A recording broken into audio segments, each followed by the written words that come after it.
is to move on from the discovery of the Higgs boson, discuss measurements that have been made, measurements that could be made in the future, the interpretation of the measurements that have been made, and how those and future measurements may provide us hints on what physics lies beyond the standard model.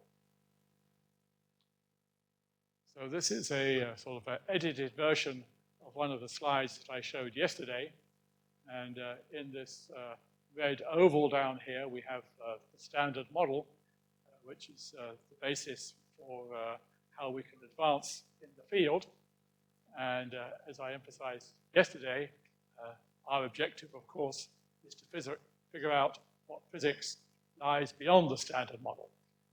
And I mentioned here a couple of the candidates, generic candidates that have proposed supersymmetry and composite models, and I will come back to them later and discuss what constraints are imposed on those models by existing Higgs measurements, what we could learn from possible future Higgs measurements. So,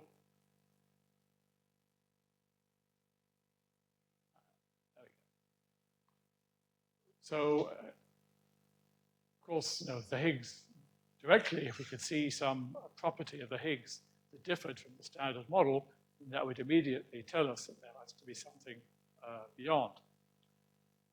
One of the tools that I want to emphasize in this talk is something called the standard model effective field theory, where we assume that the Higgs, like the other particles of the standard model, is adequately described by the original standard model Lagrangian, and instead look for higher dimensional terms that could be evidence of possible new physics beyond. And as I want to emphasize in this talk, I think this is a very useful general framework for constraining or eventually discovering possible extensions of physics beyond the standard model.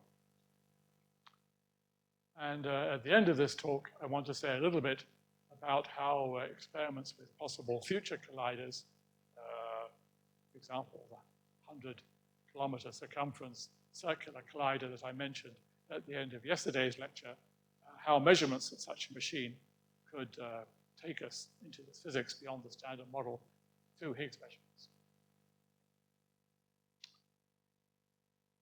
So yesterday I showed you very briefly the standard model Lagrangian, and you don't have to remember it today because it's written on the t-shirt.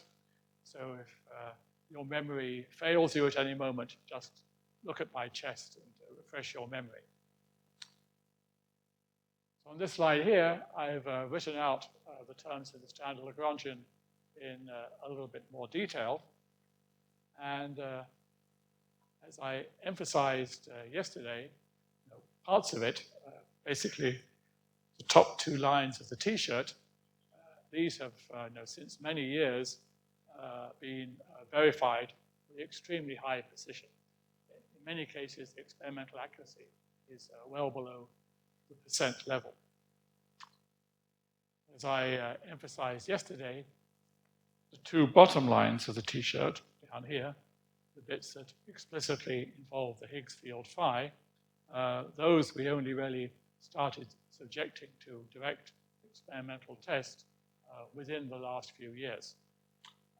It seems like only yesterday, but in fact it's now almost 5 years since the Higgs boson was discovered.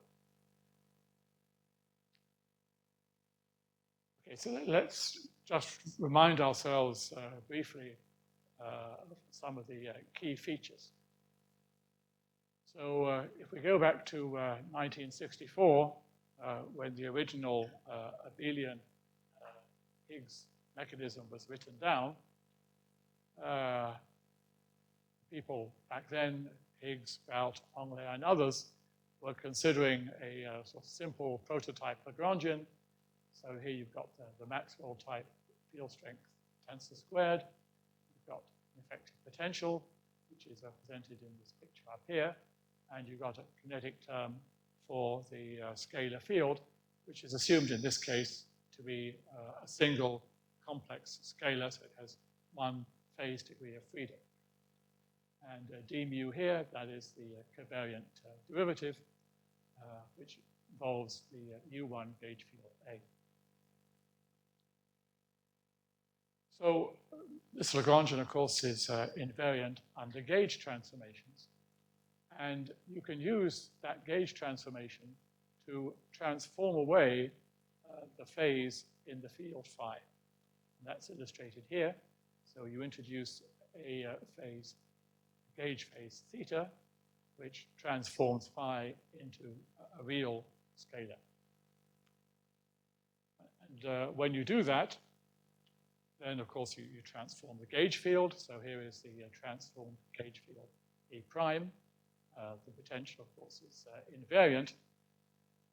If we expand out the kinetic term here and put in an expectation value for the Higgs field corresponding to sitting at the bottom of this minimum, then we expand out, we get a quadratic term in the gauge field. And this is the term that we would interpret as being a mass for the gauge field. Okay, so that's obviously, the key feature, or one of the two key features of this simple model theory. But there's a second key feature which was emphasized in particular by Peter Higgs, but not by the other people who proposed this mechanism back in 1964.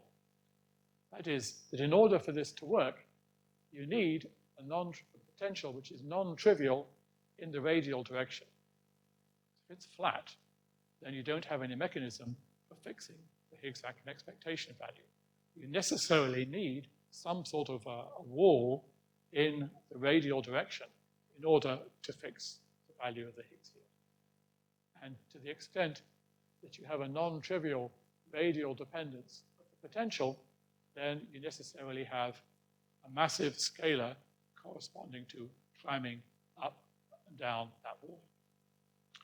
So this is the key point that Peter Higgs emphasized in his paper, which was not emphasized, for example, in the paper by Brout and Englert, or in the subsequent paper by Ramanujan, Hagen, and Kibble.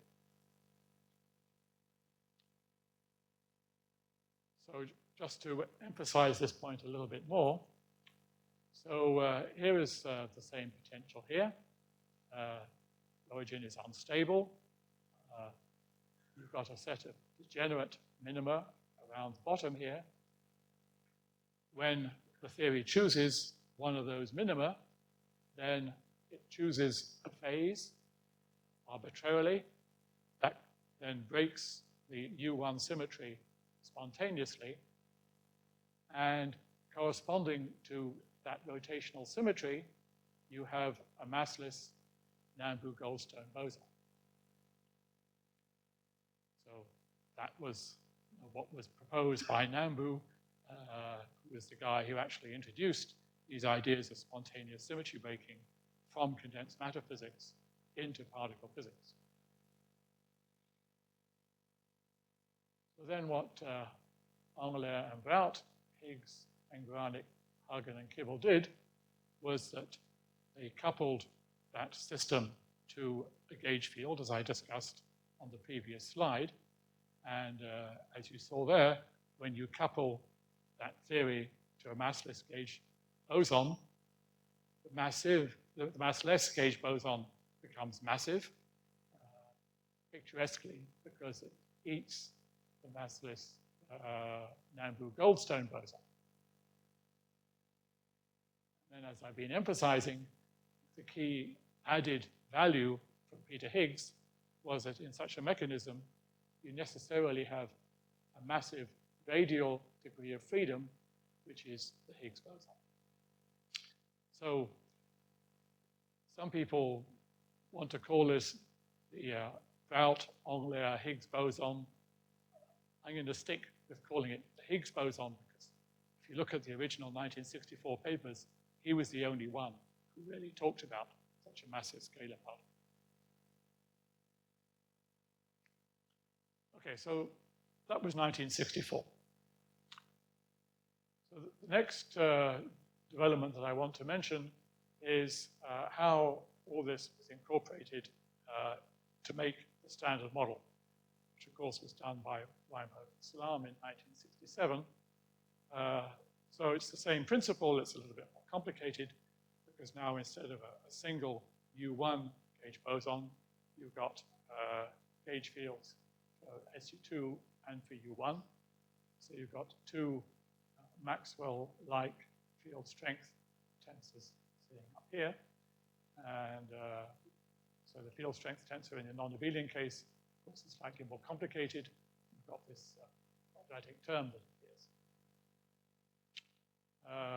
The kinetic term, the Higgs field, looks much the same, although we should remember that now the Higgs field transforms not only under the U1 gauge subgroup, but also under the SU2 gauge subgroup, so the covariant derivative is correspondingly a little bit more complicated. So you postulate the same sort of Mexican hat potential as we've seen on the previous couple of slides. That has a non-trivial minimum, and you expand around that minimum, and when you expand the kinetic term of the Higgs field, you get a bunch of quadratic terms. So you get one which is quadratic in the charged SU2 gauge boson, and for the neutrals, you actually get three terms. You get one that is quadratic in the U1, one that is quadratic in the neutral SU2 gauge boson, and of course you get a mixing term between the two. So even I can still remember how to diagonalize a 2x2 matrix, and when you do that, what you find is that you get two mass eigenstates. One of them is massless, and that's what we call the photon, and one of them is massive, and that's what we call the Z boson. And here, of course, is the expression for the mass of the charged W boson. Okay, so that's, in 5 minutes, a summary of the standard model. Perhaps one thing that I should have mentioned if I'm going to do a historical review is that the person who actually introduced this idea of partial breaking of a non-abelian gauge symmetry was Tom Kibble in 1966. Although that was also co-invented independently by two Russian students. Migdal and Polyakov wrote a paper in 1965, which has all of this Higgs mechanism for non-abelian gauge theory in it. But for a long time, their paper was not published because the Russian academicians could not believe that two undergraduate students could come up with the theory. Anyway, so here we are with the basic features of the standard model.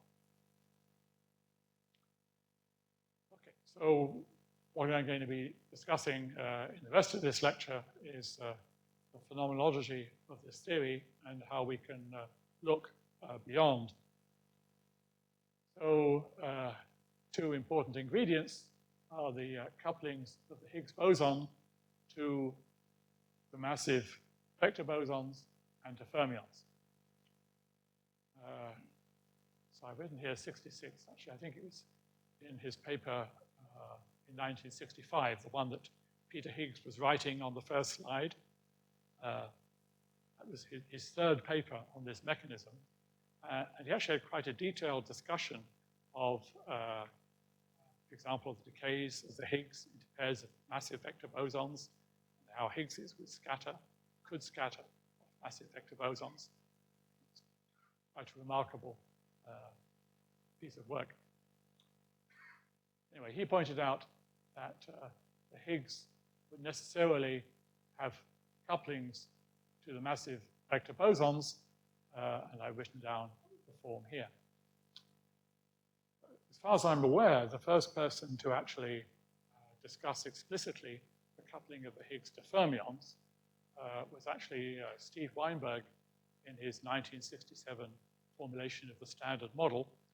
If you remember, that paper was called Model of Leptons. And he didn't actually discuss quarks in that paper, but he did discuss the couplings of the Higgs to charged leptons, and he pointed out that they would be proportional to the lepton mass. So that gives you this other key aspect of Higgs phenomenology.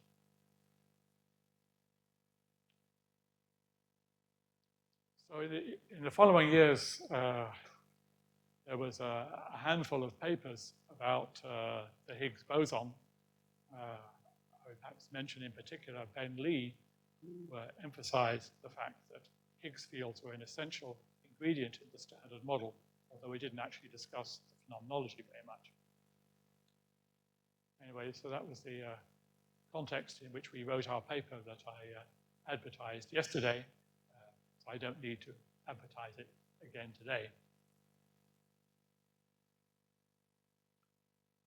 So since we're going to be discussing the Higgs boson a lot, discussing the LHC a lot, the next piece of history that I wanted to remind you of was the first LHC physics study, which was done in 1984.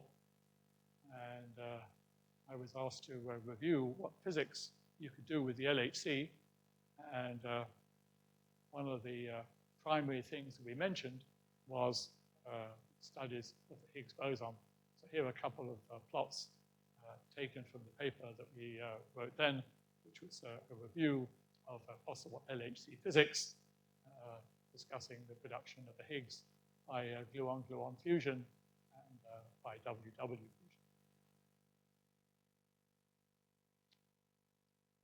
Okay, so of course there was a lot of work on possible production and searches for the Higgs boson at LEP, which I will skip over very briefly in the interest of time. And I wanted to go next to 2011 to summarize the situation before the LHC got started. Well, I shouldn't say before it got started. Before observations of the Higgs boson started emerging. So you'll remember that yesterday I talked about the successes of the Standard Model and comparing the theory with the experimental data. And I mentioned the fact very, very briefly that those measurements were actually sensitive indirectly to the mass of the Higgs boson. And here I'm just going to show you a couple of formulae which illustrate that. So here we have the formulae in the Standard Model for the mass of the W boson and the Z boson. So at the tree level, you just get this single term here over on the right-hand side. But when you calculate quantum loop corrections, you get correction to this mass formula. And that mass formula, that correction is sensitive to the masses of the top quark and to the mass of the Higgs boson. So the sensitivity to the top quark is quadratic. Sensitivity to the mass of the Higgs boson is logarithmic. So already in the very early days of LEP, it was possible to start setting constraints on the possible mass of the top quark from precision measurements. It was much more difficult to set constraints on the mass of the Higgs boson, although that also became possible as the precision of the LEP data improved. To such an extent that in 2011, on the basis of data from LEP and other accelerators, you could say that from those precision electroweak tests, that the mass of the Higgs boson had to be around 100 GeV with an uncertainty which I've written here as 30 GeV. You can quote different numbers in the second significant figure. I think that second significant figure is actually not significant. This is a reasonable summary of the situation. That's one thing I should point out. the Higgs mass goes to infinity, this correction blows up. And that tells you that if you try to write down a theory without a Higgs boson, then it is not normalizable, and you're not going to be able to get sensible, finite results. So this logarithmic dependence is, if you like, a heritage of the fact that you really need a Higgs field in order to get a sensible theory. So as I mentioned, experiments at LEP had looked for the Higgs boson but not found it. They gave you a lower limit of 114 GeV. And of course, there had also been searches at the Fermilab Teratron that were able to exclude a range of Higgs masses around 160, 170 GeV. So this is a summary of the situation in 2011, which I rather like. It was done by a group of experimentalists, the G-Fitter collaboration. And here, as a function of the Higgs mass, they've got the global likelihood function, chi-squared. So there's a region of Higgs masses, which, as I just mentioned, was excluded by LEP. There's a region that was excluded by the Teratron. And then the precision electroweak data, as I just mentioned, preferred a relatively low mass for the Higgs. And that's reflected in this chi-squared curve here, which has a minimum, it goes up, it has a high peak because of the Fermilab exclusion, and then it goes on rising gradually to large masses. So the G-Fitter collaboration concluded on the basis of this that, well, in the standard model, the Higgs boson should be around this mass value, and that translates into a prediction that the Higgs boson should weigh about 125 plus or minus 10 GeV. So if you're cynical, what you could say is that all that the LHC has done has been to reduce that uncertainty by well, almost a couple of orders of magnitude, but the same central value, exactly the same central value.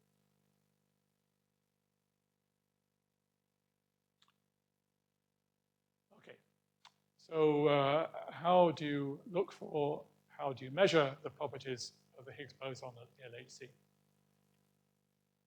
So this is a picture of the cross-sections for Higgs production taken from the LHC Higgs cross-section working group.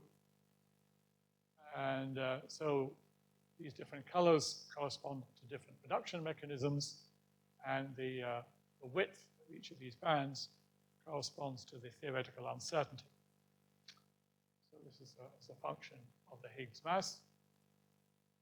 So the leading mechanism is actually gluon-gluon fusion, where you produce the Higgs through loops mainly of top quarks, although there's also a contribution from bottom quarks included in these calculations. Then you've got production in association with a massive vector boson. That's the one that's written in green. So either W or Z. You've got WW fusion, another one of the mechanisms that I mentioned a couple of slides back. That's one in red. And then further down here, you've got production in association with TT bar. And I might also mention production in association with a single top quark, which is also potentially measurable at the LHC.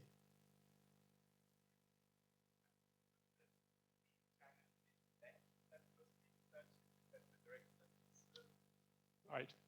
So that was actually production in association with a Z boson. So at low masses, you could look inside the decays of the Z boson, but the mechanism that had the biggest reach was production of a Higgs boson together with a Z boson. And the reason why you could look up to 114 GeV but not beyond was just because of the energy limitation of LEP. basically center of mass energy of LEP minus the mass of the Z minus a couple of GeV, you get 140.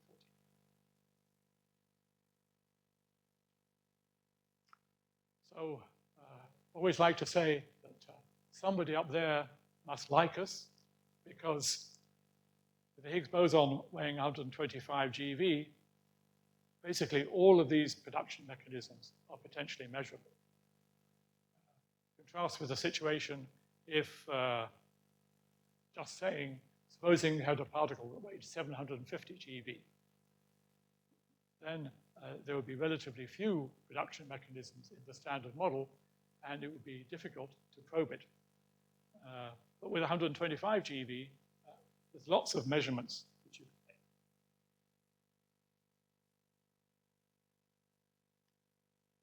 make. Okay, so you produce the Higgs boson, then how does it decay? So this is a sort of generic picture showing how the decay modes change as a function of the Higgs mass. So typically, because the Higgs couples to other particles proportional to their mass, it likes to decay into the heaviest particles that are kinematically accessible. So for example, if it weighs 750 GeV, it would spend all its time decaying into WW, ZZ, and TT bar. But around 125 GeV, TT bar is kinematically inaccessible. You can only decay into off-shell W's and Z's. The dominant decay mode is actually expected to be B bar, although many of these other decay modes are potentially observable, and some of them have indeed been observed. What's amusing is that at the LHC, the dominant production mechanism of the Higgs and one of the most distinctive decay modes of the Higgs are actually loop processes. So here we've got gluon-gluon fusion. So you go through loops of heavy colored particles. And the same thing is true for Higgs into gamma-gamma decay, which again goes through loops of charged particles, something that we calculated back in our 1975 paper. So basically, as soon as you observe the Higgs boson, you're already measuring quantum effects. Again, somebody out there likes us, because with a mass of 125 GeV, there's many possible decay modes that you can measure. So this is another pizza diagram. This is not the cosmic pizza. This is the Higgs pizza, which shows you how the Higgs likes to decay, assuming a mass of 125 GeV. So dominant decay mode is into BB bar, then into a W and a virtual W, decay into gamma-gamma, which I mentioned a moment ago, which is a very distinctive decay, actually has a very rare branching ratio. Okay, so that's what we expect. But what do we know? Well, of course, we know the mass of the Higgs boson. And as I mentioned, it's 125 GeV. This is the uncertainty coming from LHC run 1. In fact, LHC run 2, the mass has been remeasured. It still has the same value. And in fact, the uncertainty is comparable already. So it's interesting to note here that statistical uncertainties dominate. So in principle, it should be possible with more data to reduce the uncertainties further on the mass of the Higgs boson. So knowing the mass of the Higgs boson is important, for example, for making precision tests by looking with great accuracy at Higgs decay modes. But the mass of the Higgs boson is also crucial for the stability of the electroweak vacuum, which is a topic that I mentioned briefly yesterday after Subendra's talk, and I'm going to discuss that in more detail now. So this, just for the record, is a comparison between the measured value of the Higgs mass and what was predicted on the basis of the precision electroweak data. So central value is a little bit off, but within statistical uncertainties, that's perfectly okay. Okay, so now what's this issue with vacuum stability? So what you do is you calculate how the Higgs self-coupling lambda evolves as a function of your scale. And of course, the Higgs self-coupling normalizes itself. And this is the one-loop renormalization, which tends to make the Higgs self-coupling increase as you go to higher scales. But in the standard model, that's not the dominant renormalization effect. The dominant renormalization effect in the standard model is actually due to the top quark, and it's negative. So this, again, is a one-loop formula. You see it's very sensitive to the mass of the top quark. I'll come back to that later on. But taken at face value, this renormalization actually drives the Higgs self-coupling negative at a scale which is somewhere around 10 to the 10, 10 to the 11 GeV.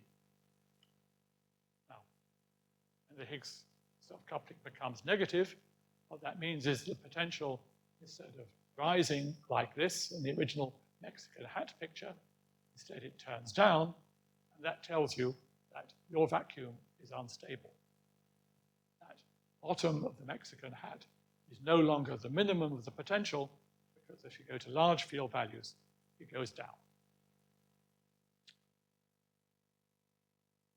So one possible response to that is to say, well, we need some mechanism to stabilize the vacuum, some physics beyond the standard model, and one possibility is supersymmetry, which I'll return to later on. So let me discuss this in a little bit more detail.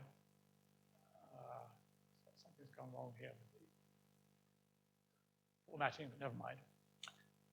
Okay, so here we have a plane of the Higgs mass on the horizontal axis and the top quark mass on the vertical axis. And in the green region here, the vacuum would be unstable, no problem. Instead, if you take the world average values of the Higgs mass and the top mass, it seems that you're in this unstable region over here,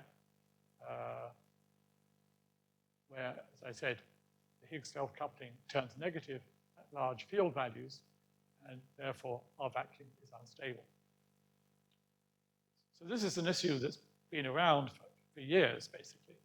And here I just present some results from a calculation by Butazzo et al., where they go through the best available calculations of the Higgs potential, and they give you the parametric dependence of this instability scale on the mass of the Higgs, the mass of the top quark, and the strong coupling, which also enters into these calculations.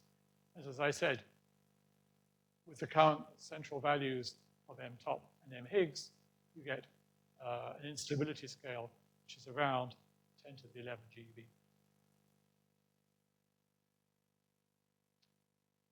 Something's gone decidedly wrong here. Apologies for that. This here is supposed to be another independent calculation of this instability, and I carefully designed it so it would sit on top of there, and you can compare the two calculations. But anyway, I can assure you that although the calculations are in detail different, the result is basically the same.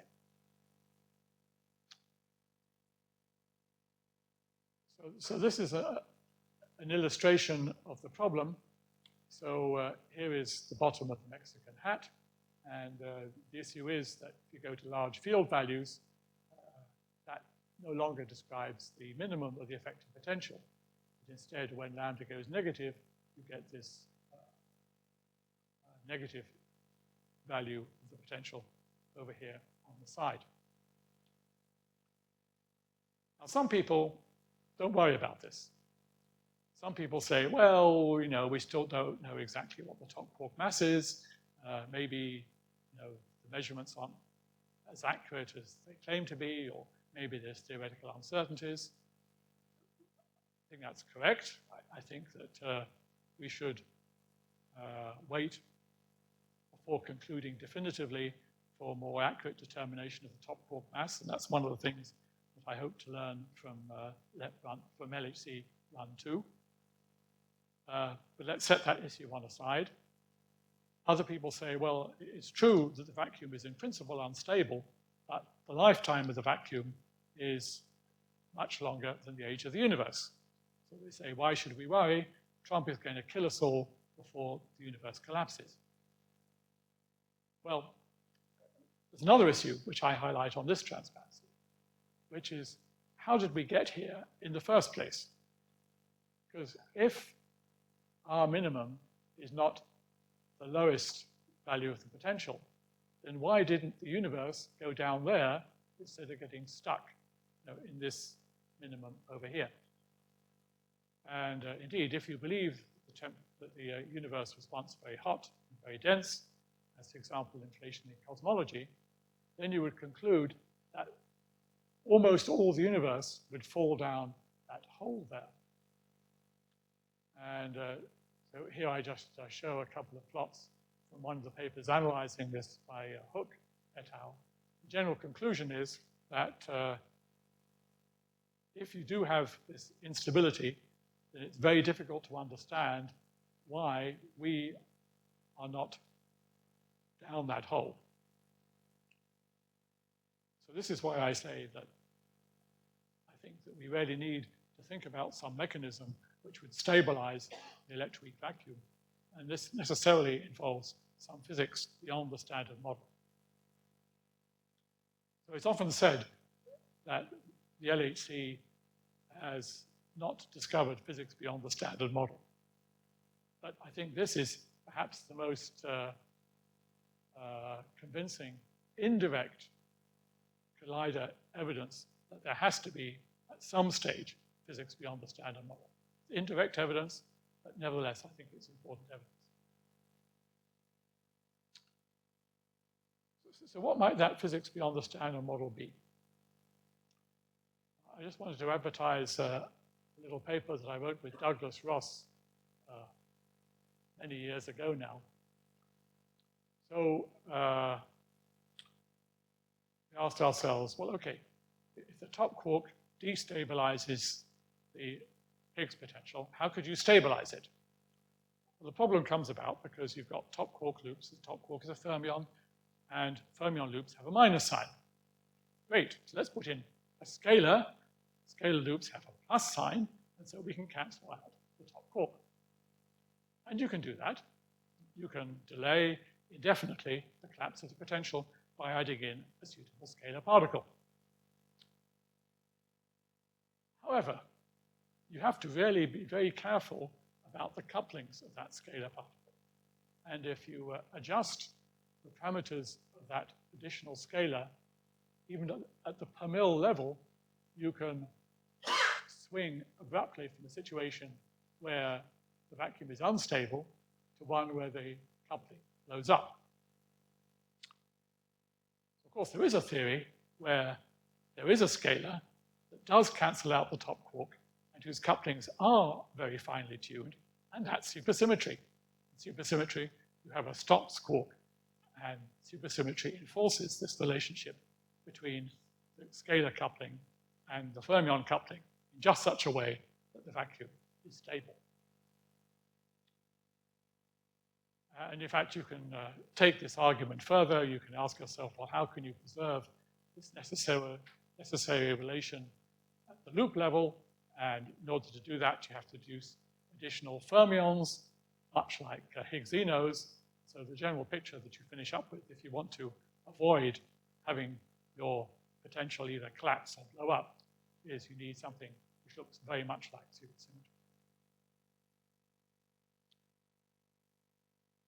Okay. So that was the mass of the Higgs. What else do we know? Well, we know a lot about its couplings, but there are some gaps. For example, the Higgs into BB bar, which, as I said, is expected to be the dominant decay mode of the Higgs boson, has not been discovered at the LHC. There's evidence for it at the level of 2 or 3 sigma, but no 5 sigma measurement of Higgs into BB bar. And of course, there's many other Higgs couplings that have not been measured. For example, it would be interesting to measure Higgs into mu mu. That would be coupling to 2nd generation fermions. Higgs to mu mu coupling should be much smaller than the Higgs to tau tau coupling, according to Steve Weinberg. Let's check that prediction. And we would like to measure reduction in association with a top quark. So what I showed you on the previous slide was the measurements at LHC 1.1, and here are some of the measurements LHC 1.2. So Higgs into gamma gamma has been observed again. Higgs into ZZ star into 4 leptons has been observed again. The significance of the Higgs rediscovery is well above 10 sigma. The cross-section agrees with theory. And now the search is on, as you heard yesterday, for Higgs into mu mu and Higgs production in association with TT bar. So here are a few plots that talk about the current status of that. So Higgs into mu mu, this is a plot from Atlas. So they don't see it yet. They get an upper limit on Higgs into mu mu, which is 2.8 times the standard model. So here's a plot from CMS on the search for Higgs production in association with TT bar. And, well, and also there's no significant evidence yet. So I mentioned a Higgs production in association with a single top quark.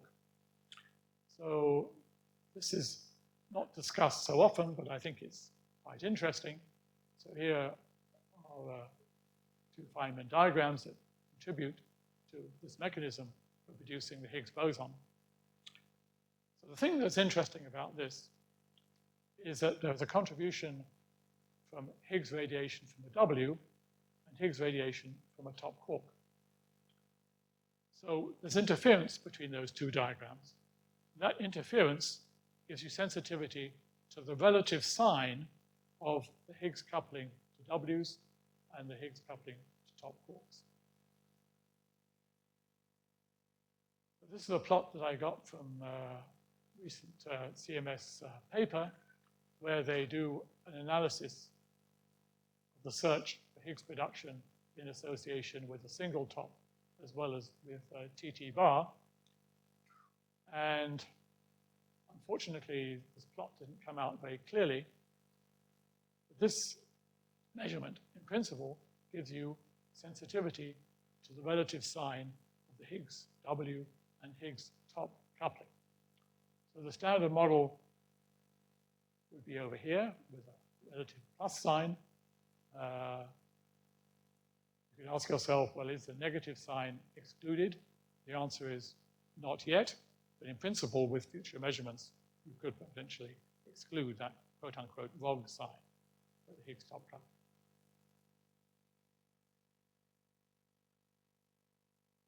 Okay, so is the particle that the LHC has discovered actually the Higgs boson that we were expecting? So one thing which you can ask yourself is, does the discovered particle have the right spin? So the Higgs in the standard model is spin 0, of course, and it's a scalar.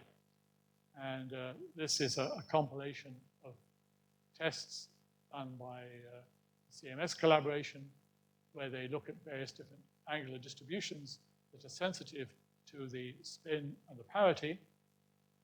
So the standard model prediction is shown by these sort of orange bands here, and alternative hypotheses are shown as these balloon bands. And you see that all the measurements are compatible with the standard model prediction. So alternative spins, alternative parities are strongly disfavored. Peter Higgs can smile. Something else that you can ask is whether the Higgs couplings been measured are compatible with the standard model prediction that the couplings should be proportional to the particle masses. So with my then PhD student, Yvonne Yu, we made this plot where we showed the experimental constraints on the various different Higgs couplings as a function of the particle masses, so at the top, WZ, bottom, and so on. And these here are the values of those couplings as inferred from a global fit to the available Higgs data at that point. And what we did was we allowed for the possibility that the Higgs couplings might be proportional to mass to the power 1 plus epsilon with an arbitrary scale here. So in the standard model, this epsilon here would be equal to 0, and you can see here that the data are compatible with epsilon being very, very small. In fact, here the red line is the standard model prediction, and the dashed line is what the data are telling you. There's a 1 sigma excursion. You can see everything is completely consistent with the idea that the Higgs couplings are proportional to the mass. So for that reason, we wrote in one of our papers that this particle walks and quacks like a Higgs boson. But this sort of analysis has been redone more recently in a joint publication by Atlas and CMS. So here is the up-to-date official version of that plot. And again, you see couplings are completely consistent with being proportional to the particle masses. So there's been a little bit of excitement about the possibility that in addition to the flavor diagonal couplings of the Higgs boson, there might be flavor violating couplings of the Higgs boson. So, of course, constraints on that possibility and the fact that flavor-changing neutral interactions at low energies are completely consistent with the standard model. And I think those basically exclude observability of quark flavor-violating Higgs decays. But they don't exclude observation of lepton flavor-violating Higgs decays. And we, in fact, showed a few years ago that the low-energy data were compatible with a branching ratio for Higgs into tau mu or to tau electron, even as large as 10%. So this is something which could easily be probed experimentally, and indeed, with LHC run-1 data, CMS analyzed Higgs into mu tau, and they got an upper limit, which was of the order of 1% or so, but there was a little tingle of excitement because the central value of the measurement was about 2 sigma away from 0. Unfortunately, along comes run 2, and in run 2, the signal seems to have gone away. The upper limit on this Higgs branching ratio is now about 0.25%.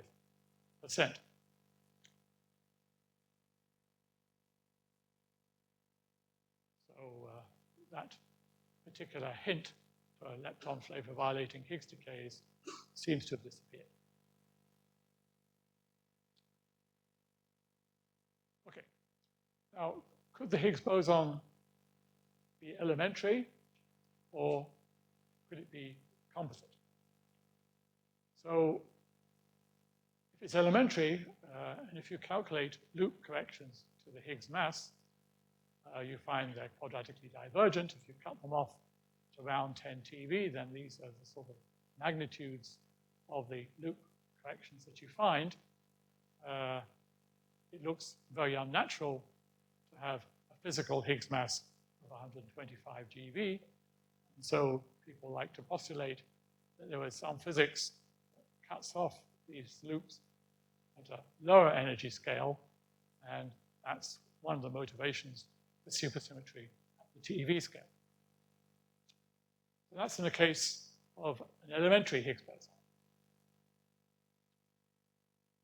An alternative, which was proposed in the late 1970s, is that actually the Higgs is composite. It's made up of fermion, anti-fermion pairs bound together by some new strong interactions, in much the same way as you have composite particles in QCD or in BCS superconductivity. So the initial ideas of this type that were proposed basically sort of took us a carbon copy of QCD scaled up by a factor of a few thousand, and those typically predicted not a light scalar particle like the one that's been observed at the LHC, but a much heavier one. And they also had problems of incompatibility with the precision electroweak data. But more recently, people have been cleverer, and they've postulated that the Higgs boson may in fact be a pseudo-Nambu-Goldstone boson corresponding to a residual, so some large symmetry which is broken down, leaving some relatively low mass particle in the same way that the pion is much lighter than the other strongly interacting particles. So according to the scenario, above and beyond the Higgs boson, you would have a whole slew of other particles with new strong interactions at the 1 or 10 TeV scale. So in this sort of scenario, sorts of quadratic divergences that are cancelled out by supersymmetry, they're also cancelled out at the one loop level, but not at higher loops. And if you want to control all these divergences at higher loops, then you need these additional degrees of freedom at the TeV and multi-TeV scale. This potentially could give you an alternative model of the Higgs boson, which you can compare with the data.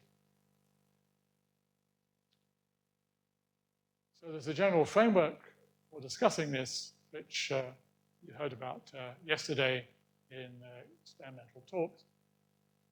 What you do is you postulate that this particle has the same form of couplings as you have in the standard model, but with factors, which I've written here in red. Those factors will be equal to 1 in the standard model, but maybe they're not equal to 1. And in fact, in many composite models of the Higgs, these couplings do indeed differ from unity. So many examples of such theories have been written down. I'm not going to go through them in great detail. This shows you how in various of those different models, those parameters A, B, and C, and so on, differ from unity. So experimentalists have indeed gone away and measured the properties of the Higgs boson, and one can then ask oneself whether those couplings are compatible with unity or not. So this is taken from another paper that I wrote with Tivong Yu, and so this is a plane. The horizontal axis is coupling to vector bosons. Vertical axis is coupling to fermions. And so what I'm going to show you is a bunch of overlays where we look at the constraints on these boson and fermion couplings imposed by various different Higgs measurements. So I said previously that Higgs into BB bar has not been measured at the 5 sigma level, but nevertheless, the measurement that you have gives you some constraint on what these parameters might be. And that's shown by these light-colored bands in this plane. Standard model prediction is that these two couplings should be equal to unity, and that's represented by this green star up here. So this is the constraint you get from BB bar, from tau plus tau minus, from Higgs into gamma gamma,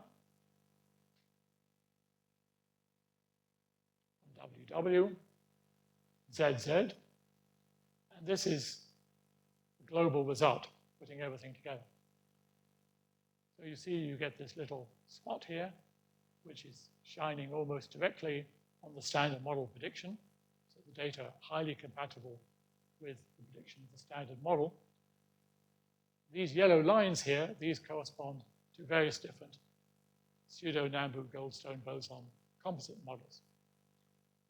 And what you see is that you're going to need to adjust the parameters of your composite model so that it rather closely resembles the standard model prediction.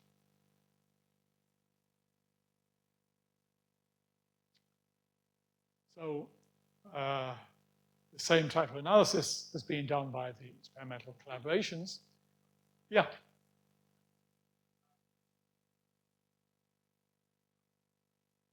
Sorry?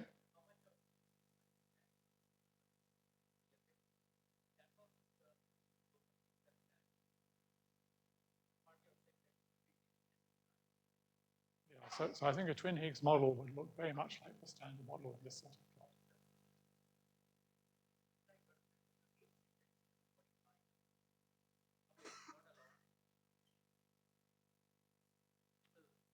So I think then the modification might show up in a different sort of analysis that I'll be coming to in just a moment.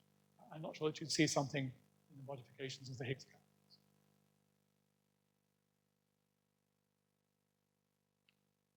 So when the experimentalists do a similar sort of analysis, they tend to talk not in terms of the parameters A and C that I talked about, but parameters called kappa with various different subscripts. So this is a plot from the G-Fitter collaboration. So the orange oval here, this comes from the Higgs measurements that I've just been discussing. The interesting additional piece of information here is the blue oval, which is the supplementary constraint that you get from precision electroweak data. And you see that precision electroweak data quite tightly constrain the coupling to vector bosons, kappa V, but don't constrain so much coupling to fermions, kappa F. But in some senses, you can see those precision electroweak measurements are complementary to the Higgs measurements. Both of them, separately and together, though, are highly consistent with the standard model. So that was the G-Fitter collaboration over on the left. Over on the right here, I have a combined analysis by Atlas and CMS. And this is a version of that which shows you the predictions of some of those composite models. So these are two so-called minimal composite Higgs models, and they have a parameter zeta, which standard model represents the limit as zeta goes to 0. And what you can see is that compatibility of the data requires that that parameter zeta be less than about 0.1 or 0.2.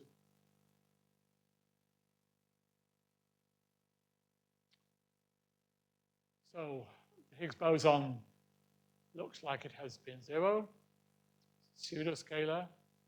There's no significant evidence for deviations from the standard model couplings. It seems to couple proportional to masses. The gamma-gamma and glue-glue couplings are very much like those in the standard model. So this particle so far looks very much like a bog standard Higgs boson. Of course, there's issues still to be resolved. I mentioned, for example, the Higgs mu-mu coupling, or Higgs TT bar coupling. There's also Higgs self-coupling that we'd like to measure at some point.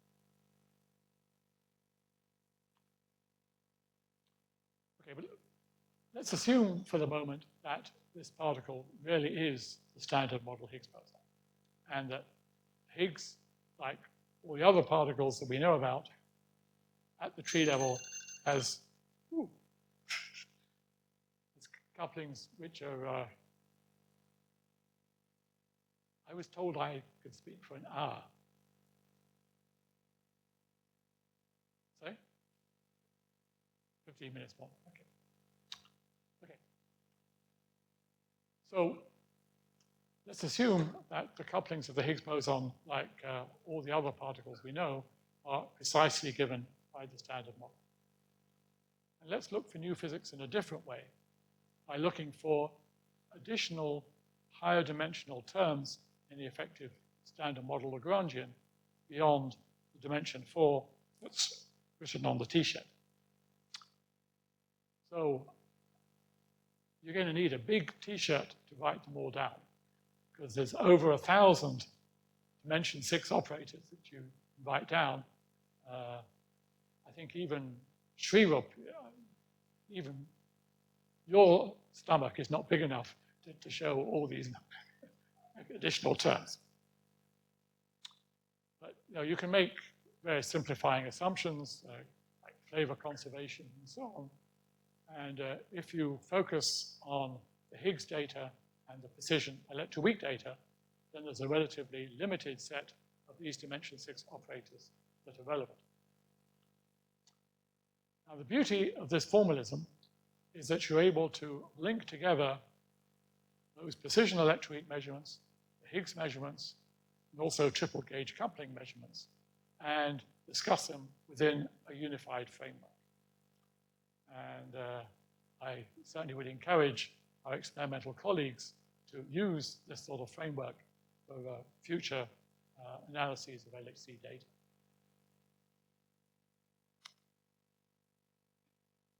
So as I said, there's a limited number of operators that come in. So here are a few operators that contribute to precision electroweak tests. And these are the constraints on coefficients of those operators that you get from precision data on lepton couplings and on hadron couplings. And I draw your attention to the top axis here, which characterizes the coefficients of those operators in terms of an effective new physics scale, which, as you can see here, is typically measured in TeV. Okay, so this sort of analysis gives you indirect constraints on TeV scale physics.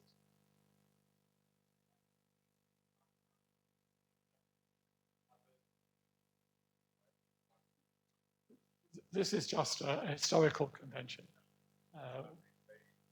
Nothing very profound to it. And so in this plot, we try to put everything on the same basis. Okay, so that was precision electroweak data. Now we include in the mixture Higgs measurements. So there's actually two different classes of Higgs measurements that you can make. One is the same sort of Higgs couplings as I've been discussing for the last few minutes. But also you get important constraints from the kinematics of Higgs production. Things like the PT distribution of the Higgs. And that's what's included in this plot here. So here again, you see that you get sensitivity to physics at the TeV scale. Now, as I mentioned also a couple of slides back, this framework gives you an integrated approach in which you can also include the constraints on triple gauge couplings. So as you heard yesterday, there's a whole shed load of measurements of double boson production at the LHC, and potentially in the future, this is going to be a very important class of constraints on physics beyond the standard model, or if you prefer, possible avenues for discovering physics beyond the standard model. Anyway, this plot here, taken from one of our papers, shows in red what happens if you try to constrain the operator coefficients, including Higgs triple gauge couplings, as well as the Higgs associated production I mentioned a moment ago. So the black here, this is if you allow all the operators to be present with non-zero coefficients. And the green, those are the smaller bars, those are if you switch off all the operators except one at a time. So then you get constraints on individual operator coefficients. So the precision electroweak data tend to constrain a different subset of operators. that's not a completely cast iron statement. And in particular, as the Higgs and other measurements improve, then they're no longer as decoupled as they were initially.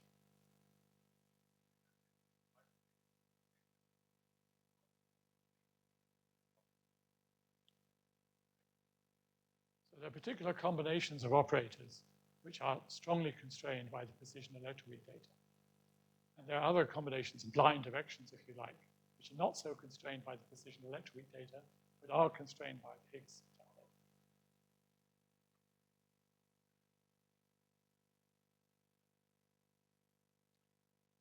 data. So these are specific operators that are constrained by the Higgs and the TGC.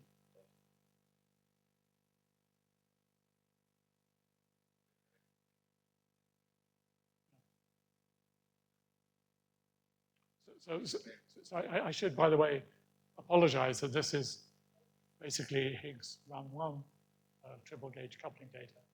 And we haven't yet had an opportunity to incorporate the run 2 data.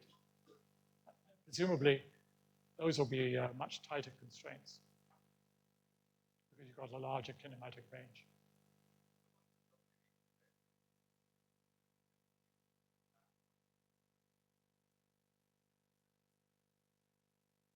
No, the black ones, so the precision electroweak data were included everywhere. Okay? The black ones are just combining the blue and the red. Yes, it's in there.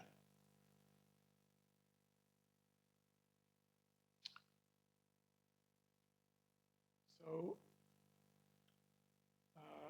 I just want to briefly mention this plot up here, which was done by Adam Falkowski and collaborators, where they look at the complementarity between these triple gauge coupling measurements in orange and Higgs measurements in green. So this again emphasizes that these two sets of measurements are complementary, and in combination, they constrain these operator coefficients much better than you could with individual measurements. And I emphasize again that, to my mind, this sort of dimension 6 operator framework is a preferred framework for analyzing future LHC data. So this is actually taken from the Higgs Precision Electroweak latest report, and these show how these various different operator coefficients are constrained by current data, and in green how they could be constrained with LHC run 2 and 3, and in red how they could be constrained with high luminosity LHC.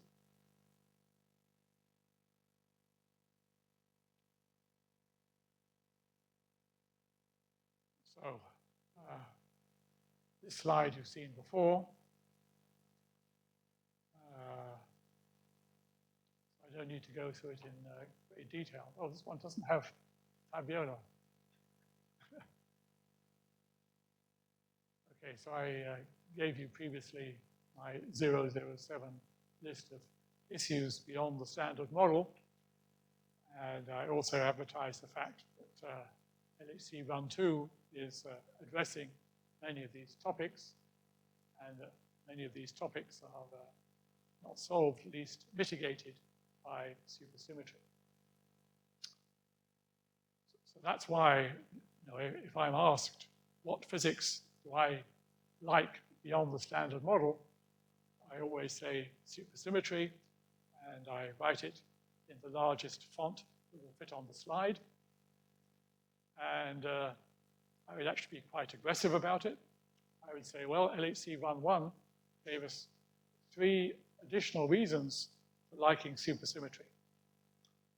Supersymmetry can stabilize the electroweak vacuum, as I discussed.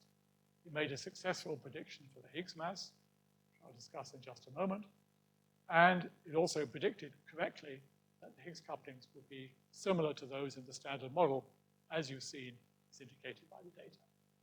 And that's in addition to all the advantages of naturalness, and unification, dark matter.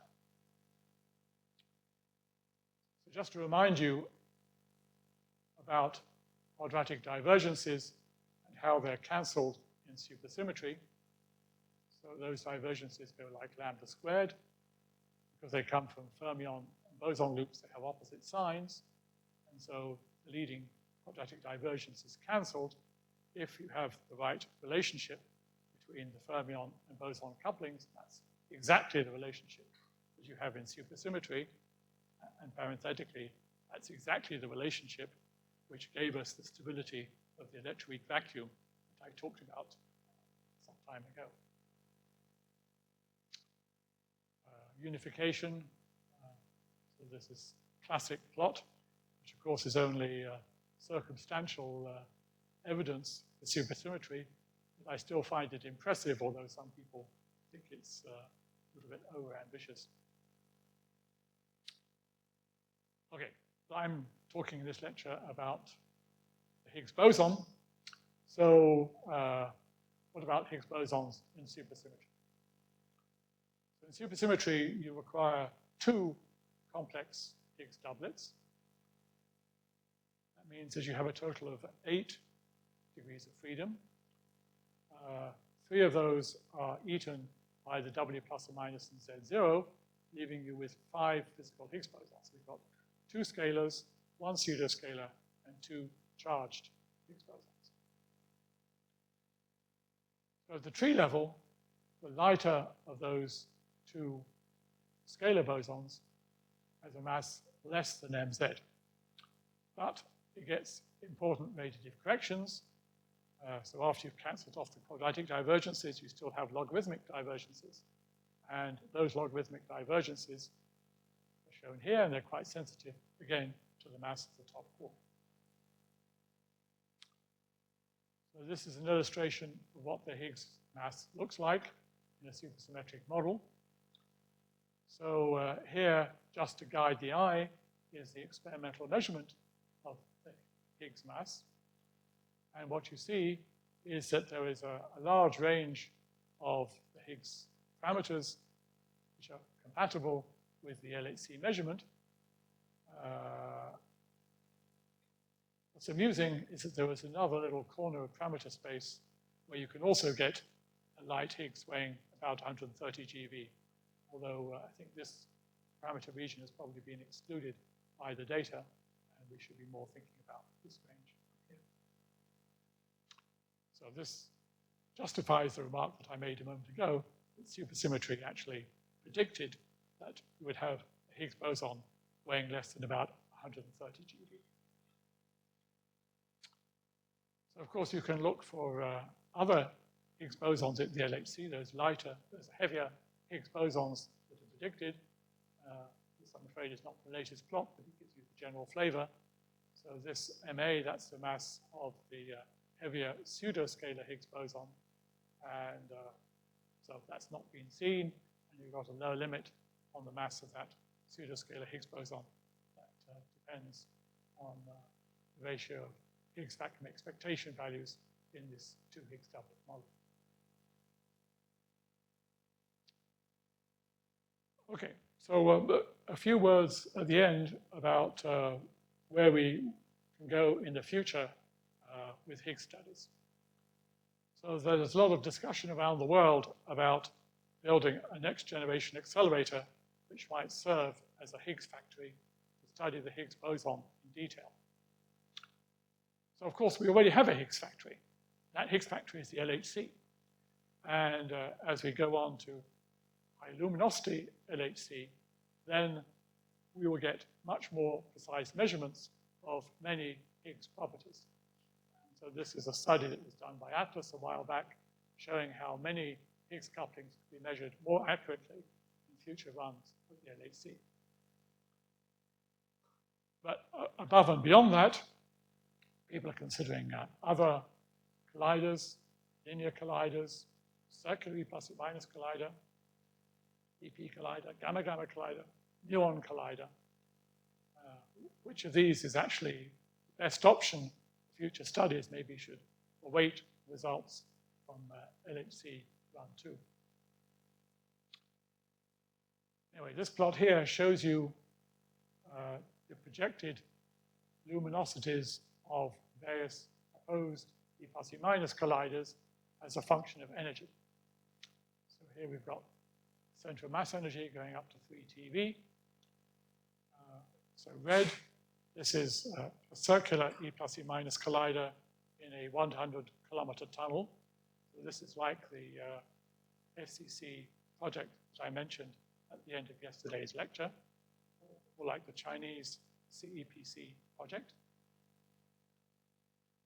Here you have in green a project called CLIC, which would have lower luminosity, but we go to much higher energies. And then here we have the ILC. So this is a project that's been proposed quite a while back. Personally, I don't regard it as being so interesting because it doesn't go to as high energies as CLIC, and it doesn't go to as high luminosities as a circular collider.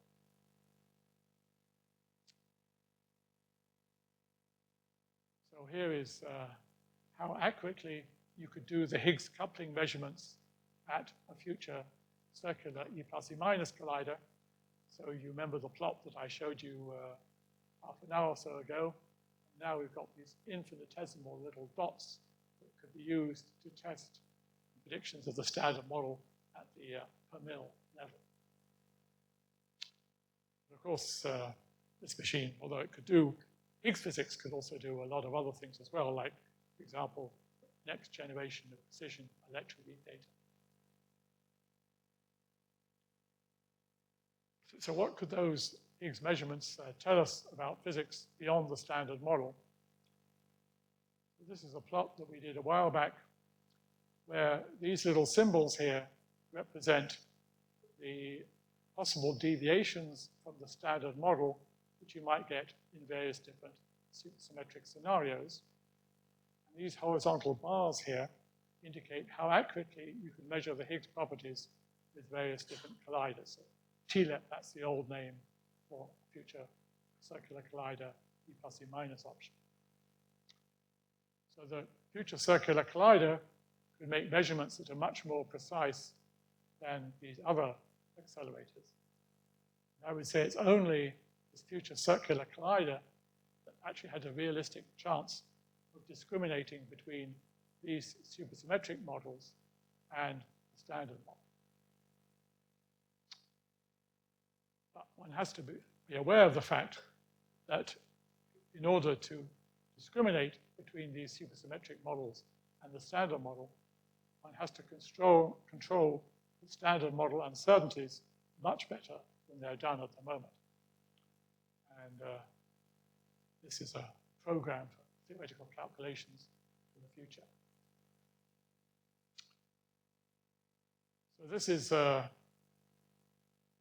another plot which addresses the future sensitivity of these various different colliders.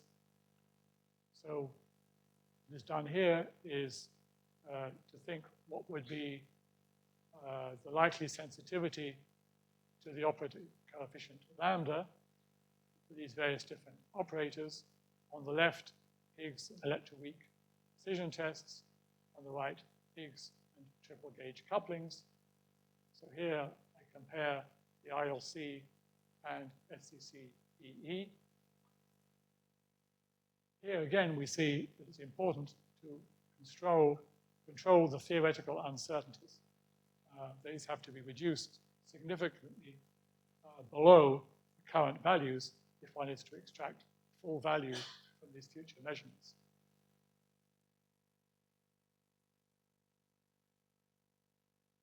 So that was a circular collider. Just briefly, future circular hadron-hadron collider will produce gazillions of Higgs bosons. But so far, I think that the full potential of a future circular collider measuring Higgs couplings has not yet been estimated.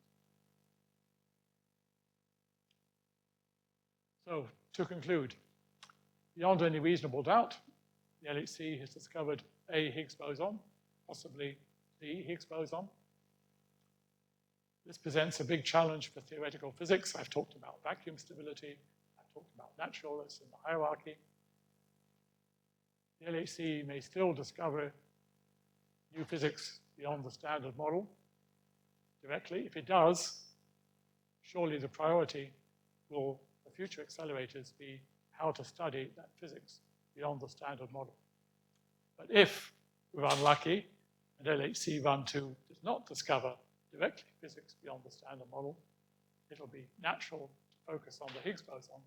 And in that case, a circular E plus E minus collider may offer the best prospects for Higgs physics. Thank you.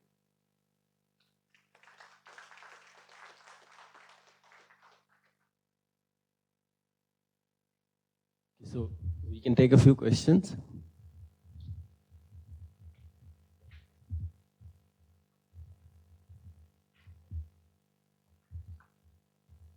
Hello. So I wanted to ask, you talked about the vacuum stability. So is there any direct way to test it, whether the vacuum is stable? I don't think so. Fortunately. I don't think by building a high energy collider, unless you went maybe to 10 to the 11 GeV, you're going to have any chance of exploring that instability. Be careful not to trigger it, I guess.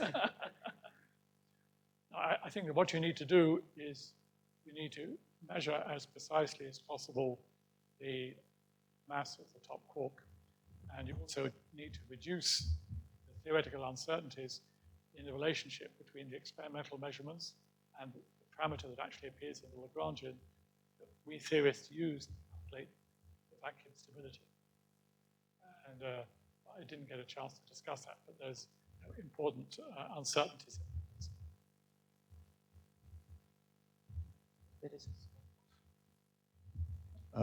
Since the Higgs model originally arose from ideas of superconductivity, the idea of a composite Higgs is a very natural one. Right. But you sort of said that if you introduce ideas of technicolor, etc., they can be ruled out experimentally. I didn't quite understand it. Even if you scale the new QCD scale to very, very high energies, can you rule it out? Okay, so the original Technicolor idea, as proposed by Weinberg, Susskind, and so on, in the late 1970s, is basically scaled up QCD. Now, in QCD, we think that there is a scalar particle. And that scalar particle has actually been very difficult to identify because it's pretty heavy and very unstable. So you would have something similar in those scaled up versions of QCD. So that certainly doesn't look like the Higgs boson that's been discovered, which is relatively light and it's got a very, relatively speaking, long lifetime, a very narrow width. So it doesn't look at all like what was postulated in those Technicolor models. And in fact, those Technicolor models, because they predicted effectively a very heavy scalar particle, would have failed those precision electroweak tests that I discussed at the beginning of the lecture. So those precision electroweak tests gave indirect evidence for a light Higgs boson, which was not what was predicted in those original Technicolor models. Is that clear? I'd like to come to this last statement on your slide, which could be seen by some to be provocative. So it's born out of intended to be provocative. It's born out of a scientific conviction, but I mean, if we understand, if we are to understand what people tell us, that the Japanese government is considering seriously the approval of a linear collider, and this is the project which is maybe closest to mass shell of all the schemes you laid out in front of us. So I mean, would you be disappointed if this project were to be approved?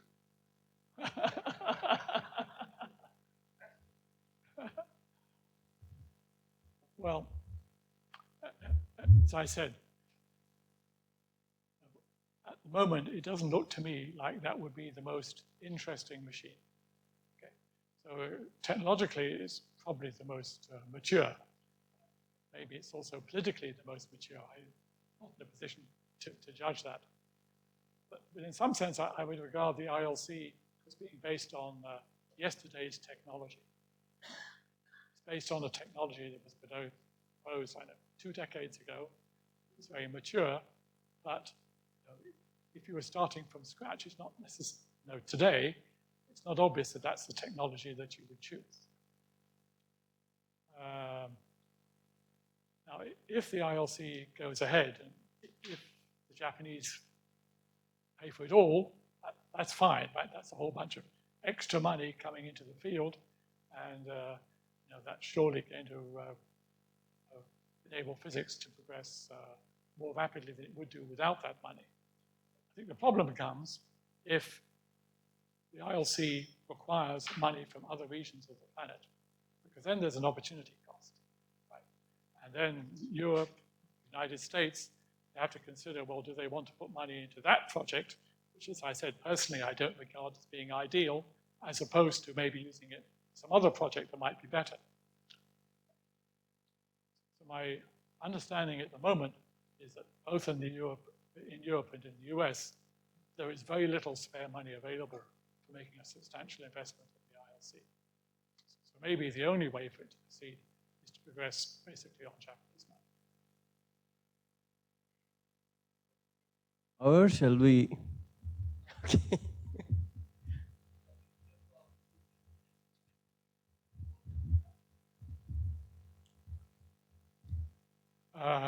Yeah, so I did actually have a plot, but I ran out of space and I didn't include it in the talk. So yesterday I was talking about simplified models of dark matter mediated by vector boson Z prime. And I discussed various constraints on such scenarios. Of course, the alternative is to consider a scalar mediating particle. That could be the Higgs. And so the existing constraints that I showed, the direct searches for dark matter, also constrain that possibility, depending on the coupling of the Higgs to the dark matter particles. And privately, I could show you a plot that actually represents the sort of constraint that you get from that.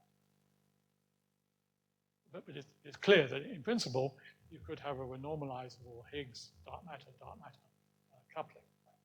But of course, there are upper limits on Higgs decay into invisible particles, including possible dark matter particles. But if the dark matter particle weighs more than half the mass of the Higgs, then that's not a constraint. Just continue the discussion over coffee. We'll come back at 11:10, 10 minutes past.